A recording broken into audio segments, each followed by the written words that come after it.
एक ऐसी sugar mill जहां हर रात कुछ ऐसा होता है जिसके बारे में लोग बात करने से भी डरते हैं। जो भी इस मिल में काम करने आता है उन्हें हर रात 9 बजे सुनाई देता है एक सायरन, जिसके बाद किसी को भी बाहर निकलने की मनाही है, क्योंकि 9 बजते ही वहां के सड़कों पर निकल आता है उस मिल में रहने वाले प्रेतात्माओं का समूह, जो इसी मिल के एक वेयर हाउस में रहने वाली प्रेतात्माओं के किंगडम की रानी के गुलाम है। पर वहाँ आए कुछ लोग उस मिल के सीमाओं का कर देते हैं उल्लंघन। अब क्या होगा इन सभी का? अब वो उस रानी के कहर से कैसे बचेंगे? क्या राज छुपा है 9 बजे वाले सायरन की आवाज में? क्यों यह मिल हर साल गांव के बाहर से ही लोगों को काम के लिए बुलाता है? क्यों इस फैक्ट्री के लोग रात 9 बजे के बाद के समय को रेड हावर्स कहकर पुकारते हैं? और क्या है इस फैक्ट्री का शुगर केन ब्राइडल और ग्रूम प्रथा? एक बहुत ही शानदार और सच्ची कहानी पर बेस्ड हॉरर मूवी जो आपके रोंगटे खड़े कर देगा। वैसे वीडियो के अंत में आपको इस घटना के रियल फुटेज भी दिखाऊंगा, तो इस वीडियो को अंत तक जरूर देखिएगा। तो चलिए बिना देरी किए वीडियो की शुरुआत करते हैं। कहानी की शुरुआत इन सभी सीजनल वर्कर्स को दिखाकर किया जाता है जो अपने बगल के गांव में मौजूद शुगर मिल में काम करने जा रहे हैं। हर साल यह शुगर मिल फसल की कटाई के समय गन्ना पीसने के प्रोसेस को तेज करने के लिए आसपास के गांवों के लोगों को इस मिल में रोजगार देती है। यहाँ हमें नानिंग, एंदाह, वाती, हेंद्रा, फादिल, दावी और फ्रैंकी को दिखाया जाता है। यह सभी दोस्त है, जबकि वाती और हेंद्रा की शादी होने वाली है। यहाँ से जल्द ही यह सभी एक लंबी दूरी तय कर उस फैक्ट्री में पहुँचते हैं। चूँकि सभी वर्कर्स इस शहर के नहीं थे, इसलिए उन सबको यहाँ रहने के लिए लॉज की फैसिलिटी भी दी जाती है। यहाँ इन सभी लड़कियों को अपने रूम में रानी नाम की एक नई रूममेट मिलती है। यह लोग जब रात में डिनर कर रहे होते हैं तभी उन्हें एक जोर से सायरन की आवाज सुनाई पड़ती है, जो उनके लिए काफी चौंकाने वाली बात थी, क्योंकि किसी ने भी रात में बजने वाले इस सायरन के बारे में इन्हें नहीं बताया था। इधर रात में फादिल भी जब अपनी प्रेयर्स के लिए जाता है तो उसे वहाँ एक अजीब सी एंटिटी नजर आती है जिससे वो चौंक जाता है। रात में एंदाह जब पानी पीने के लिए जागती है तो उसे ऐसा महसूस होता है जैसे उनकी कोई एक रूममेट लॉज से बाहर की तरफ गई है। इसी वजह से एंदाह अपने लॉज से बाहर निकलकर धीरे धीरे उस मिल की तरफ बढ़ने लगती है और मिल के वर्किंग एरिया में आ जाती है। पर एंदाह को यहाँ इस मिल के अंदर कोई भी नजर नहीं आता। एंदाह को लगता है कि शायद उसे कुछ गलत फहमी हुई थी, पर तभी हमें एंदाह के पीछे एक सफेद साया दिखाई देता है। उसी वक्त एंदाह को महसूस होता है कि मिल के अंदर की ओर से किसी तरह की आवाजें आ रही है, इसलिए एंदाह उत्सुकतावश उस मिल के और अंदर जाती है। यहाँ अंदर आने पर उसे एक बड़ा सा गेट नजर आता है जो वैसे तो बंद था, लेकिन यह आवाजें इसी दरवाजे की दूसरी तरफ से आ रही थी। तभी एंदाह को ऊपर की दीवार पर एक छोटा सा वेंटिलेशन होल दिखाई देता है। एंदाह जब चढ़कर उस होल से अंदर की ओर झांकती है तो एंदाह यह देखकर हैरान रह जाती है कि वहाँ व्यंग कुलित यानी कठपुतली परफॉर्मेंस चल रहा था और वहाँ कई सारे लोग बैठे हुए थे। पहली नजर में देखने से ऐसा महसूस होता है जैसे यह सभी नॉर्मल इंसान नहीं थे। यहाँ एंदाह जब खड़े होकर अंदर झांक रही होती है तभी एंदाह को महसूस होता है कि शायद उसके पीछे कोई है, इसीलिए एंदाह जैसे पीछे मुड़ती है और वापस से उस होल से अंदर की ओर झांकती है तो वह सभी लोग अब बहुत ही क्रीपी अंदाज में एंदाह को ही देख रहे होते हैं। यह देखकर एंदाह बहुत ज्यादा डर जाती है और घबराकर नीचे गिर जाती है। एंदाह जल्दी से अपने आप को संभालती है और वहाँ से भाग जाती है। पर इस दौरान हम एंदाह के पीछे एक बहुत ही बड़े डीमन को खड़ा देखते हैं जो उस बड़े से दरवाजे से बाहर निकल रहा था और यह सीन यही कट हो जाता है। अगली सुबह फैक्ट्री की इंचार्ज, जिसका नाम मालिनी है, वह इन सभी आए नए वर्कर्स को यहाँ के कुछ लोगों जैसे मिस्टर शमीन जो यहाँ के सुपरवाइजर थे, इसके अलावा यहाँ के सिक्योरिटी गार्ड रानो और कार्नो के साथ साथ इन सभी फोरमैन से भी इनका परिचय करवाती है, जो इन सभी को इनकी ड्यूटीज बताएंगे। इसके बाद इंचार्ज इन सभी नए वर्कर्स को इस फैक्ट्री के 2 सबसे मुख्य रूल्स बताती है। यह रूल था रात में लगने वाले कर्फ्यू का, जिसे फॉलो करना सभी के लिए हर हाल में जरूरी था। जिसमें पहला रूल था कि शाम की ड्यूटी खत्म होने के बाद सूरज ढलते ही उन्हें स्लिट ड्रम की आवाज सुनाई देगी। यह वक्त होगा येलो आवर्स का। इस वक्त के समय उन्हें अपने लॉज के आसपास ही समय बिताना होगा। इसके बाद रात को 9 बजे उन्हें एक सायरन की आवाज सुनाई देगी। यह वक्त होगा रेड आवर्स का। इस वक्त के बाद इनमें से किसी को भी सुबह होने तक अपने लॉज से किसी भी हाल में बाहर निकलने की अनुमति नहीं होगी। वैसे आने वाले 3 दिनों में यह मिल स्टार्ट हो जाएगी, इसलिए फिलहाल इन सभी को अपनी अपनी ड्यूटी समझनी थी। जल्द ही इन सभी के कामों का बंटवारा कर दिया जाता है। एंदाह को ऑफिस का काम मिलता है, वही नानिंग और वाती को वे स्टेशन का, और फादिल के साथ सभी लड़कों को गन्नों के कटाई और लोडिंग का। लंच टाइम में इन सभी दोस्तों को आपस में बैठकर यहाँ के मिल के बारे में फैली कुछ अफवाहों के बारे में बात करते हुए दिखाया जाता है, जहाँ दावी इन्हें बताता है कि उसे फ्रैंकी ने बताया है कि यहाँ रात के वक्त निकलना इसीलिए मना है क्योंकि ऐसा माना जाता है कि 7 साल पहले इस फैक्ट्री के वेयरहाउस में एक बड़े धमाके के कारण बहुत भयानक आग लगी थी, जिसमें कई सारे सीजनल वर्कर्स जिंदा जलकर मर गए थे। इसलिए रात 9 बजे के बाद इस मिल के चारों ओर उन्हीं मरे हुए लोगों की आत्माएं घूमा करती है और यह पूरा शुगर मिल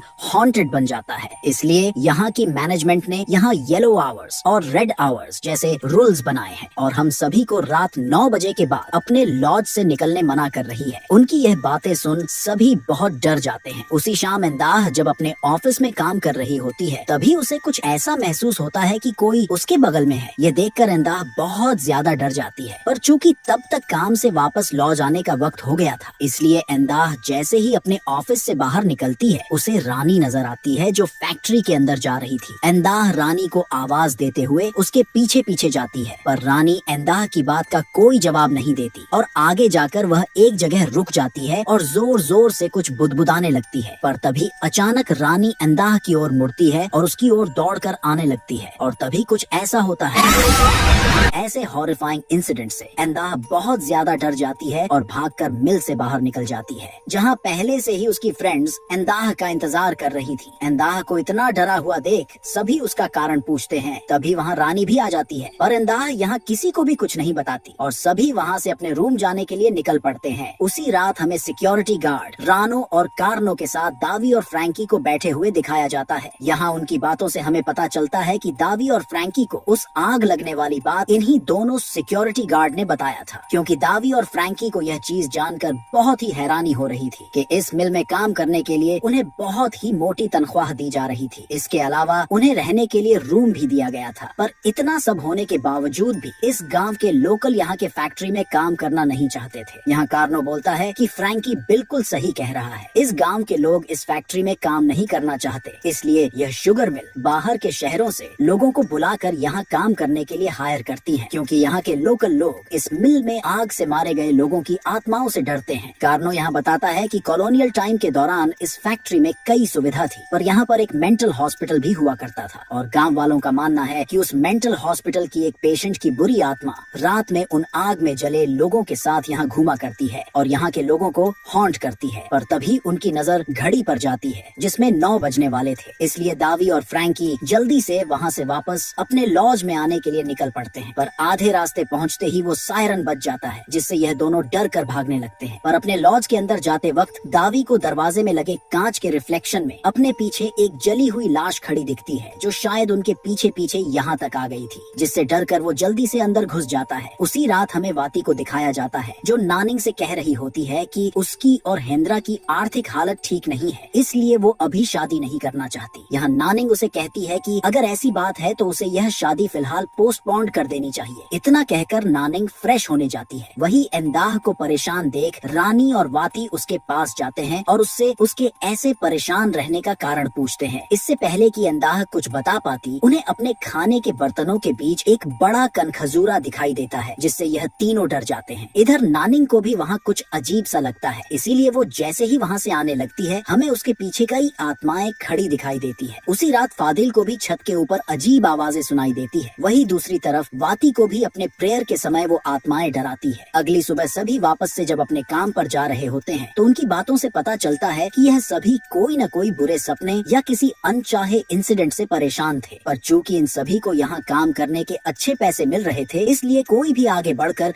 अपनी परेशानियाँ किसी को बताना नहीं चाह रहा था। उन्हें डर था कि शायद उनकी बातें सुनकर वहाँ की मैनेजमेंट उन्हें काम से ना निकाल दे। इधर हमें रानी और एंदाह को दिखाया जाता है, जहाँ रानी अपने पास के फाइलों को जमा करने वे स्टेशन जा रही थी। चूँकि एंदाह के पास भी वे स्टेशन के कुछ फाइल थी, पर उसे क्रेन स्टेशन भी जाना था, इसलिए रानी उससे वे स्टेशन की फाइलें ले लेती है ताकि वो उन्हें वहाँ जमा कर सके। पर आगे बढ़ने पर एंदाह देखती है कि रानी की फाइलें ट्रैक पर गिर गई है और आगे से गन्नों से लोड एक रैक उसकी ओर आ रहा है। किसी घटना दुर्घटना की आशंका से एंदाह रानी को जोर जोर से आवाज लगाते हुए उसकी ओर भागती है, पर रानी यहाँ एंदाह को देखकर बहुत ही क्रीपी तरीके से हंसने लगती है और उसी ट्रैक पर खड़ी हो जाती है, यानी वो किसी तरह से पोजेस्ड हो चुकी थी, जिसे देखकर एंदाह डर जाती है। पर तभी गन्नों के रैक से ढेरों नुकीले गन्ने रानी के ऊपर गिर जाते हैं। इस घटना के कारण एंदाह को वहाँ की इंचार्ज से बहुत डांट पड़ती है, क्योंकि फाइलें पहुँचाने का काम एंदाह का था, ना कि रानी का। एंदाह भी यहाँ रानी के साथ हुए इस हादसे के लिए खुद को ही ब्लेम कर रही थी। तभी फैक्ट्री का सुपरवाइजर शमीन आकर मालिनी को बोलता है कि उन्हें शायद अभी कुछ दिनों के लिए इस मिल के कामों को होल्ड पर रखना चाहिए, क्योंकि शमीन को ऐसा लग रहा था कि यह दुर्घटना कोई नॉर्मल दुर्घटना नहीं बल्कि इसके पीछे कुछ और कारण थे। इसलिए वो जिनाह नाम की लेडी जो एक तांत्रिक है उसके साथ मिलकर कुछ रिचुअल करके यह पुख्ता करना चाहता था कि क्या सब नॉर्मल है या कुछ और बात है। पर मालिनी को यहाँ अपने ऊपर के मैनेजमेंट से बहुत ज्यादा प्रेशर था कि मिल के प्रोडक्शन आने वाले 2 दिन में स्टार्ट करना ही होगा, इसलिए वह यहाँ होने वाले किसी भी ऑपरेशंस को पोस्टपोन करने मना करती है। पर वो यह भी कहती है कि शमीन को अगर कुछ जांचना है तो वो जिनाह के साथ बिना किसी काम को डिस्टर्ब किए कर सकता है। यहाँ शमीन और जिनाह जब उसी फैक्ट्री के पास मौजूद एक बड़े से पेड़ के नीचे कुछ रिचुअल परफॉर्म करते हैं तो उन्हें समझ आ जाता है कि रानी के साथ हुई दुर्घटना के पीछे यहाँ की प्रेतात्माएं हैं। इसलिए जिनाह यहाँ उन नाराज प्रेतात्माओं के लिए ऑफरिंग सेरेमनी करने का फैसला करती है ताकि इन्हें शांत किया जा सके। अब इनके पास सबसे बड़ा सवाल ये था कि आखिर वह क्या कारण था जिस वजह से यहाँ की प्रेत आत्माएं इनसे नाराज हो गई थी और इतने गुस्से में थी। इधर रानी के साथ हुए हादसे की खबर सुनकर फादिल भी एंदाह से उसका हाल चाल पूछने आता है। यहाँ एंदाह फादिल को अपने साथ हो रहे उन सभी घटनाओं के बारे में बताती है। इसके अलावा यहाँ एंदाह फादिल को उस रात देखे गए उस कठपुतली परफॉर्मेंस के बारे में भी बताती है जो उसने रात के 9 बजे के बाद उस मिल के अंदर देखा था। पर यहाँ फादिल एंदाह को अपने आप को शांत रखने और हर रोज दुआएं पढ़ने कहता है। इधर दूसरी तरफ हमें शमीन और जिनाह को ऑफरिंग सेरेमनी करते दिखाया जाता है। यह वही जगह थी जहाँ एंदाह ने उस कठपुतली परफॉर्मेंस को होते हुए देखा था। यहाँ जिनाह अपने इस ऑफरिंग सेरेमनी को करके इन 2 बैल को इसी कमरे में बंद कर देती है। उन्हें उम्मीद थी कि उनके द्वारा दी जाने वाले इन दोनों बैलों की ऑफरिंग को यहाँ के प्रेत आत्माएं एक्सेप्ट कर लेगी और लोगों को हॉन्ट करना बंद कर देगी। इधर दूसरी तरफ एंदाह जब अपने क्वार्टर में आती है तो उसे रानी के कमरे से कुछ आवाज सुनाई पड़ती है। एंदाह को ऐसा लगता है कि रानी ट्रीटमेंट से वापस आ गई है, इसलिए जब वह उसके कमरे में जाती है तो उसे वहाँ रानी बैठी दिखती है। यहाँ एंदाह अपनी गलती के लिए उसे माफी मांगने लगती है। तभी एंदाह को वहाँ के आईने के रिफ्लेक्शन में एक अजीब सी बूढ़ी औरत का प्रतिबिंब नजर आता है। यह देखकर एंदाह पूरी तरह से चौंक जाती है। पर आश्चर्य की बात यह थी कि रानी जैसे जैसे रिएक्ट कर रही थी आईने में दिख रहा वह रिफ्लेक्शन भी ठीक उसी तरह से एक्ट कर रहा था। पर तभी रानी एंदाह की ओर मुड़ती है जो बुरी तरह से घायल थी। इससे पहले कि एंदाह कुछ समझ पाती, आईने में दिखने वाला वह रिफ्लेक्शन आईने से बाहर निकलकर एंदाह पर अटैक करता है, जिससे एंदाह डर कर नीचे गिर जाती है। पर तभी वहाँ नानिंग और वाती आकर उसे संभाल लेते हैं। एंदाह की ऐसी बुरी हालत देखकर वाती और नानिंग उसे बताते हैं कि उसे अब रानी के बारे में ज्यादा सोचने की जरूरत नहीं है, ये बस एक एक्सीडेंट था। वैसे भी रानी अब खतरे से बाहर है और यहाँ की मैनेजमेंट ने उसे वापस अपने घर भेज दिया है। तभी नानिंग नोटिस करती है कि 9 होने में अभी कुछ मिनट ही बाकी है और वाती के द्वारा हेंद्रा के लिए बनाया गया डिनर अभी तक इन लोगों ने हेंद्रा को नहीं दिया था। इसलिए वाती के रिक्वेस्ट पर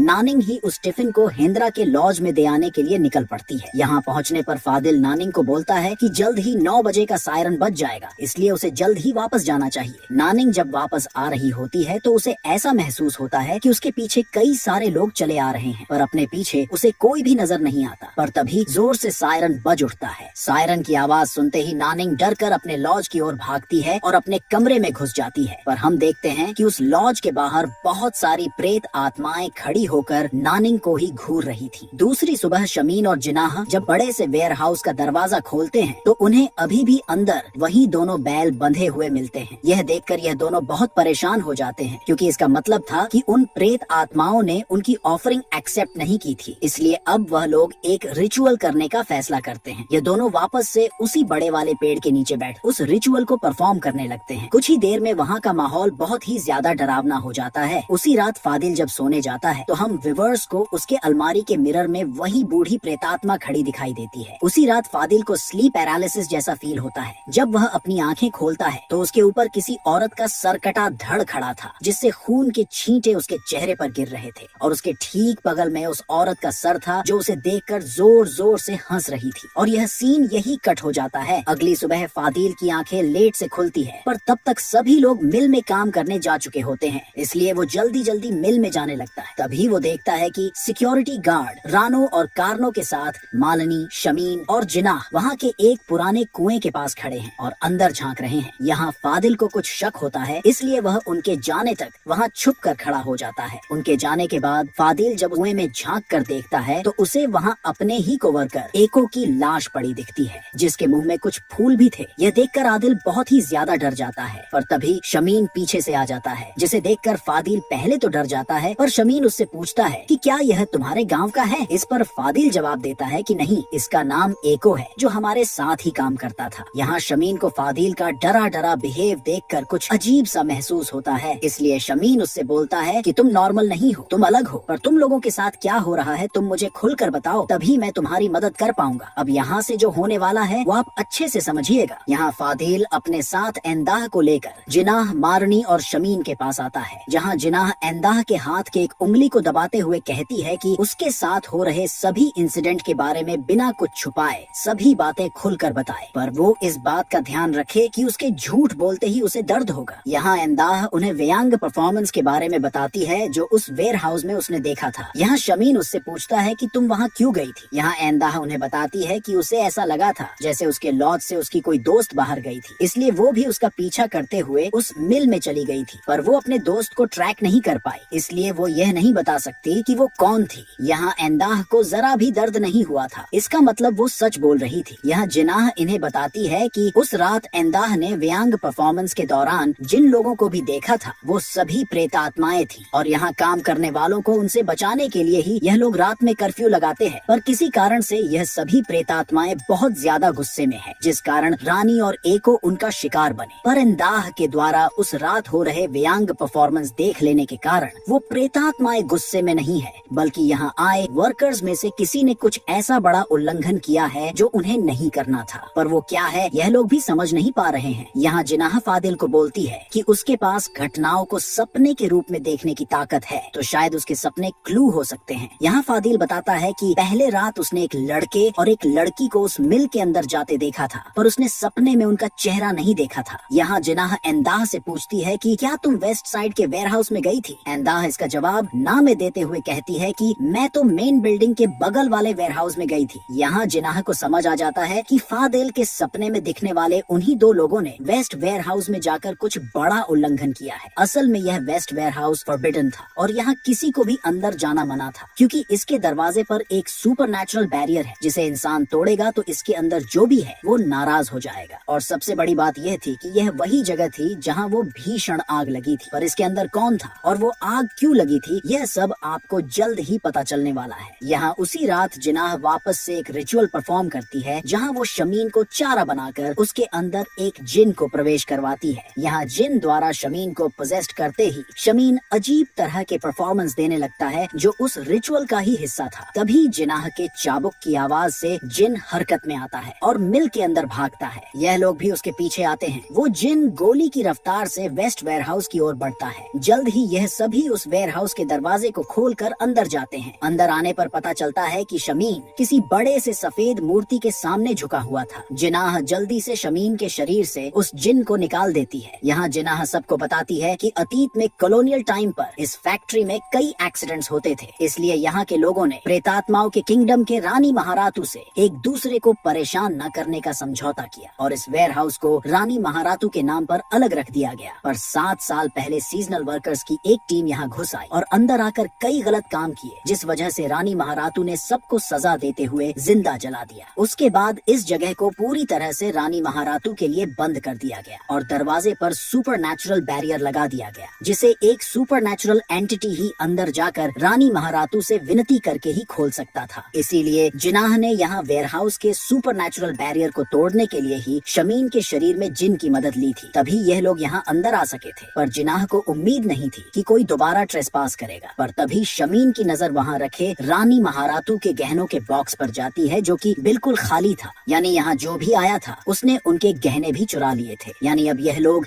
एक गंभीर मुसीबत में पड़ चुके थे। जरा सोच के देखिए, जिस रानी महारातू ने उनके वेयर हाउस में घुसने मात्र कई वर्कर्स को जिंदा जलाकर अपना गुलाम बना लिया था। अब तो किसी ने उनके गहने चुरा लिए थे, तो अब इनका कितना ही बुरा हाल होने वाला था। तभी मारनी की हालत खराब होने लगती है और वो खून की वॉमिट करना स्टार्ट कर देती है। यहाँ जिनाह जल्दी से उसे संभालती है और फादिल और इंदाह से उन दोनों लोगों को खोजने की विनती करती है जिन्होंने रानी महारातू के गहने चुराए थे। पर आश्चर्य की बात तो यह थी कि इस गहने के बॉक्स और उसके अंदर रखे गहनों को कोई इंसान अपने साधारण आंखों से नहीं देख सकता था। तो जिसने भी यह गहने चुराए थे उसने इस काम को अंजाम कैसे दिया था? उन्होंने ऐसा क्या काम किया था कि उन्हें जादुई रूप से छुपे गहने भी नजर आने लगे थे? उसी रात नानिंग जब अपने कमरे में आती है तो उसे अपने कबर्ड में कुछ ढूंढते एक प्रेतात्मा दिखाई देती है। यहाँ हमें पता चल जाता है कि गहनों की चोरी का काम नानिंग ने किया था। पर तभी उसके कमरे में कई सारे घोस्ट आ जाते हैं और उसे ये गहने वापस करने कहते हैं, जिससे नानिंग बहुत डर जाती है और जोर जोर से चीखने लगती है। पर तभी उसकी आवाज सुनकर हेंद्रा आ जाता है। यहाँ हमें पता चलता है कि हेंद्रा और नानिंग ने ही वेस्ट वेयर हाउस से गहनों की चोरी की थी। नानिंग अब बहुत ज्यादा डर चुकी थी, इसलिए वह अपने साथ हुई इस घटना का जिक्र हेंद्रा से करती है। हेंद्रा उसे कहता है कि उसने पहले ही बोला था कि हमें उन गहनों को नहीं लेना चाहिए। इसलिए नानिंग और हेंद्रा अब उन गहनों को वापस करने के लिए वापस से वेस्ट वेयर हाउस की ओर जाने के लिए निकलते हैं। पर जैसे ही वह गेट से बाहर निकलने की कोशिश करते हैं, उन्हें अपने चारों तरफ उन्हीं प्रेत आत्माओं की भीड़ जमा दिखती है जो उन्हें उन गहनों को चोरी करने के लिए कोश रहे थे। पर तभी हेंद्रा का सर उल्टी दिशा में घूम जाता है और वह भी नानिंग को गहने चोरी करने के लिए कोसने लगता है, जिससे नानिंग बहुत ज्यादा डर जाती है और नीचे जमीन पर गिर पड़ती है। पर तभी हम देखते हैं कि वह असल में हेंद्रा था ही नहीं। यहाँ हेंद्रा जल्दी से दौड़कर नानिंग के पास आता है और उसे संभालते हुए वापस से वेस्ट वेयर हाउस की ओर भागता है। इधर दूसरी तरफ वाती, फ्रैंकी और दावी के साथ नानिंग और हेंद्रा के साथ डिनर का इंतजार कर रही थी। पर चूंकि काफी देर हो जाने के बाद भी वह दोनों यहाँ नहीं आते, तो यह तीनों नानिंग के घर पर उसे देखने जाते हैं। यही दूसरी तरफ फादिल और इंदाह भी नानिंग के घर में पहुँचते हैं, जहाँ उन्हें उन गहनों में से एक कंगन मिलता है। यहाँ इंदाह समझ जाती है कि उस गहने की चोरी का काम नानिंग ने ही किया है। तभी वहाँ वाती भी आ जाती है जो बताती है कि हेंद्रा और नानिंग दोनों ही गायब है। यहाँ इन सभी को यह समझते देर नहीं लगती कि इस चोरी में इन्हीं दोनों का हाथ है। यहाँ फादिल और इंदाह इन सभी को पूरी कहानी बताते हैं और यह तीन अलग अलग दिशा में हेंद्रा और नानिंग को सर्च करने निकलते हैं। यहाँ फादिल जब उन दोनों को ढूंढने के लिए निकलता है तो हम उसके पीछे कई सारे प्रेतात्मा देखते हैं जो उसे फॉलो कर रहे थे। तभी फादिल का एक कोवर्कर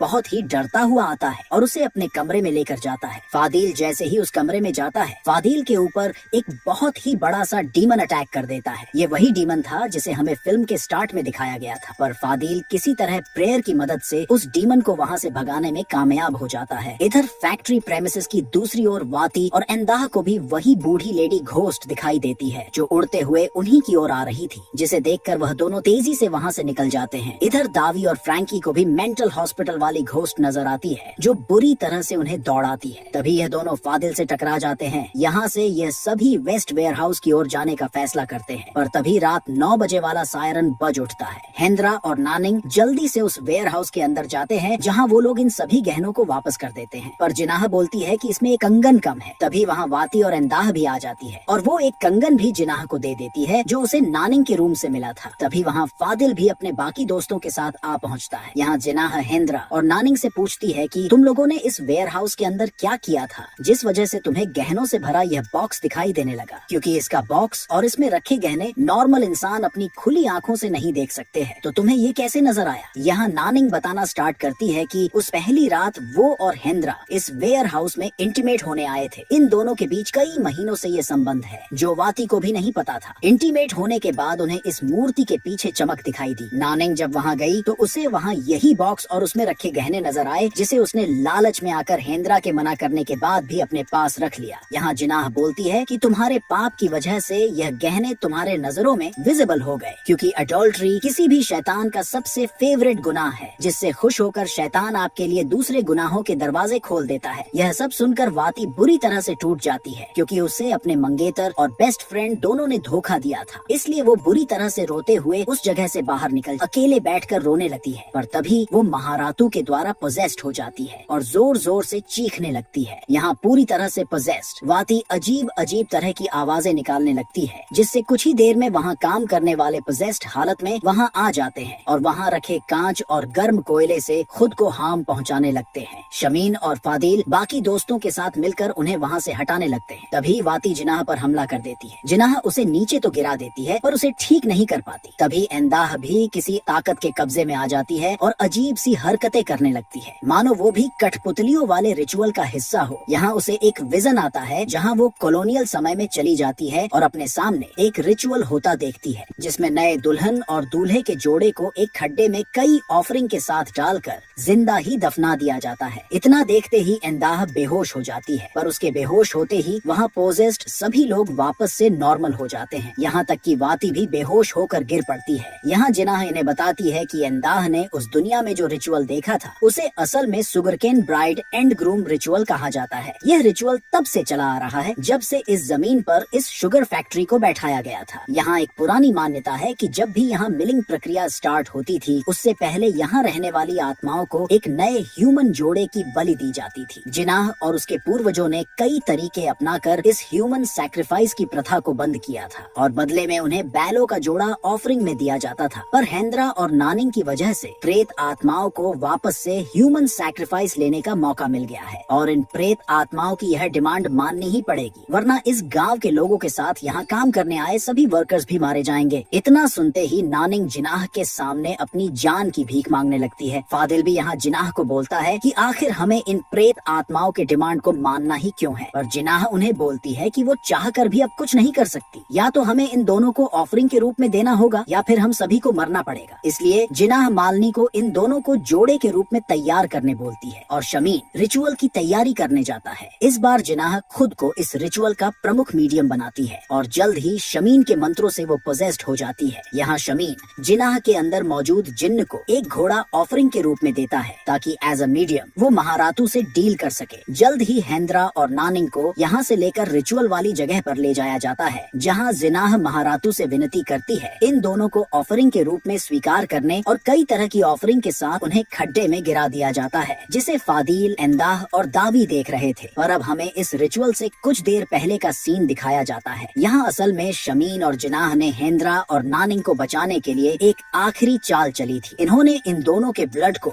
2 डॉल्स के ऊपर लगाकर उन्हीं के खून से उनका नाम लिख उन्हें हेंद्रा और नानिंग की जगह दूल्हा दुल्हन के रूप में रिचुअल वाली जगह भेजा गया था और रिचुअल खत्म होने तक हेंद्रा और नानिंग को एक नमक के घेरे के अंदर रहने का आदेश दिया गया था। यानी जिनाह और शमीन ने महारातू को हेंद्रा और नानिंग की जगह दूल्हा दुल्हन जैसे 2 डॉल्स की ऑफरिंग दी थी। जैसे ही इन डॉल्स को दफनाने का रिचुअल स्टार्ट होता है, शमीन यहाँ फादिल को हेंद्रा और नानिंग के पास जाने का इशारा करता है। इधर हेंद्रा और नानिंग के साथ उस घर में वाती, फ्रैंकी और मालनी रिचुअल पूरा होने का इंतजार कर रहे थे, पर तभी एक तेज हवा उस सर्किल को तोड़ देती है जिससे अचानक ही वो कमरा बंद हो जाता है। यह सभी उस कमरे को खोलने की कोशिश करने लगते हैं। तभी वहाँ फादिल भी आ जाता है, पर जैसे ही वो लोग दरवाजा खोलते हैं वो सभी यह देखकर चौंक जाते हैं कि वहाँ उस सर्किल में हेंद्रा और नानिंग की जगह वही डॉल्स पड़े दिखाई देते हैं जिसे ऑफरिंग के लिए तैयार किया गया था। यानी महारातू ने अपना ऑफरिंग खुद ही आकर ले लिया था। यहाँ यह सभी वापस से उसी जगह भागते हैं जहाँ उन डॉल्स को दफनाया जा रहा था। वो सभी जाकर उस खड्डे को वापस से खोदने लगते हैं। इससे पहले कि जिनाह और शमीन कुछ समझ पाते, उन दोनों को खून की उल्टियाँ होने लगती है और इस बार महारातू जिनाह को पजेस्ट कर लेती है और शमीन को कहती है कि तुम इंसान अपने घटिया ट्रिक से इस बार मुझे बेवकूफ नहीं बना सकते, मैं महारातू हूँ। इतना कहते ही जिनाह बेहोश हो जाती है। इधर इन्हें भी हेंद्रा और नानिंग की बॉडी मिल जाती है जो मारे जा चुके थे। यहाँ अब कोई कुछ नहीं कर सकता था। जिन्होंने गलती की थी उन्हें सजा भी मिलनी थी। दूसरी सुबह सभी वर्कर्स को इस मिल से वापस अपने अपने घर भेज दिया जाता है। यहाँ जिनाह और शमीन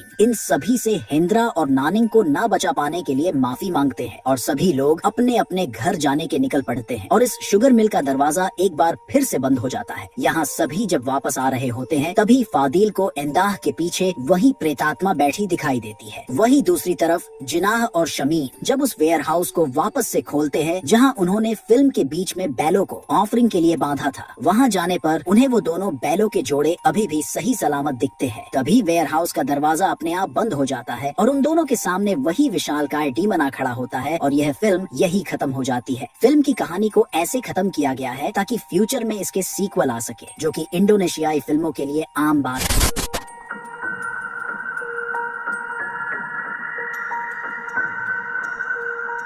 तो उम्मीद है आपको 2025 की यह जबरदस्त मूवी का एक्सप्लेनेशन पसंद आया होगा।